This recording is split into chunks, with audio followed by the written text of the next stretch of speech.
Welcome back everyone, thank you for tuning in. As always, I appreciate that. Today I'm continuing to review games from my Steam library from the top down. So next up is 35mm. 35mm is a journey of two men through a land that is ravaged by an outbreak of some kind. Very little is revealed at the beginning, and that really adds to the atmosphere of the game.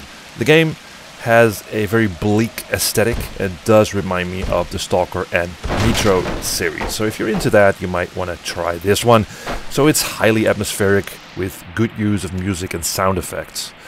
The game features a series of self-contained areas that are bordered by invisible walls, so don't expect an open world or anything like that.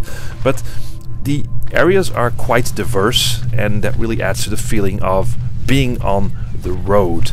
So, for instance, you start out in an open field and you move into the forest, and from the forest into the village, etc. So again, that feels like you're actually traveling, that you're on the road. But the question is whether this translates to good gameplay. Unfortunately not. It's more or less a walking simulator, and if you don't like these type of games, this one is not going to win you over. And the actual walking is quite slow, and the cutscenes are slow, and the game has terrible pacing, really. And the stuff that you have to do isn't very interesting either. For instance, at some point in the village you need to find a bucket and use the bucket with the well and get water from the well to cook food. That's basically all you do in that section of the game. Also, along the way, you can pick up documents that sort of tell the story of the outbreak. And I've said it before and I'll say it again. I don't like this mechanic where you just walk around and pick up documents for you to read, to learn more about what was going on. I'd rather be part of that story. You know, I don't want to read it. If I want to read, I'll pick a book and then I'll read the book.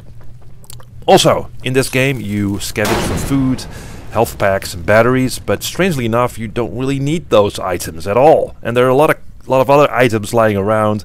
A lot of it is sort of copy pasted, sort of reusing of assets of the engine, so it seems.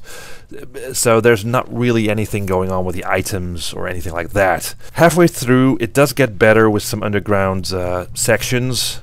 There's some horror and action oriented things you have to do, but nothing that particularly is well executed. The game also suffers from really bad English translation.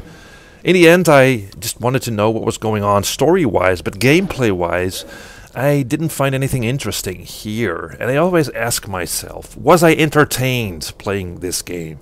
And I have to say no, it's all very mundane, it's by the numbers. I just didn't find it very fun. And that's the point, I guess, of playing a game, that you have fun playing it. And that's it. Thank you guys for watching.